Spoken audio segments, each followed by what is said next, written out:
ఇప్పుడు మన ప్రభుత్వము ఆ 8 మంది ప్రాణాలు రక్షించడానికి సర్వశక్తులు వడ్డిస్తున్నాము. భారతదేశంలో ఈ టనల్స్ విషయంలో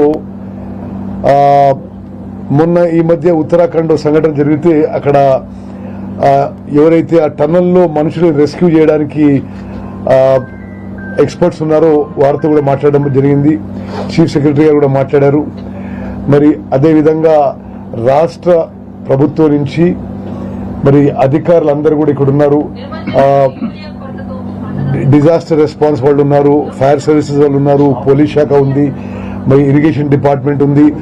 అదేవిధంగా అందరం కూడా ఇది ఒక కంబైన్డ్ ఎఫర్ట్ గా ఫస్ట్ ఎఫర్ట్ గా ముందు 8 మంది ఎవరైతే స్టక్ ఉన్నారో లోపల వాళ్ళ ప్రాణాలు రక్షించే పనిలో ఉన్నాం. ఆ తర్వాత తదుపరి విషయం మరి అది ఏ విధంగా ముందుకు పోవాలో తర్వాత ఆలోచన చేస్తాం.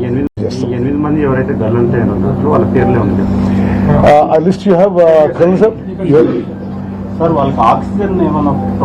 అంటే వీరు ఏమంటారంటే వెంటిలేషన్ కి ప్రాబ్లం ఉండదు. ఓకే, బట్ వీళ్ళందరూ కూడా ఉత్తరప్రదేశ్, జార్ఖండ్ వాస్తవ్యులు.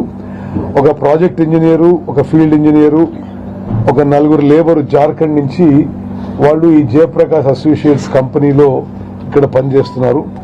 అదేవిధంగా ఈ అమెరికన్ కంపెనీ రాబిన్స్ కంపెనీలో ఒక ఆయన జమ్మూ అండ్ కాశ్మీర్ నుంచి, ఒక ఆపరేటరు, మిషన్ ఆపరేటరు, ఇంకో ఆయన పంజాబ్ నుంచి వీళ్ళు ఇక్కడ పనిచేస్తూ ఇప్పుడు లోపల కొంత వాళ్ళని రెస్క్యూ చేయడానికి మేము అన్ని సంపూర్ణ ఎఫర్ట్స్ పెట్టాము. లిస్ట్ ఇస్తాం మీకు.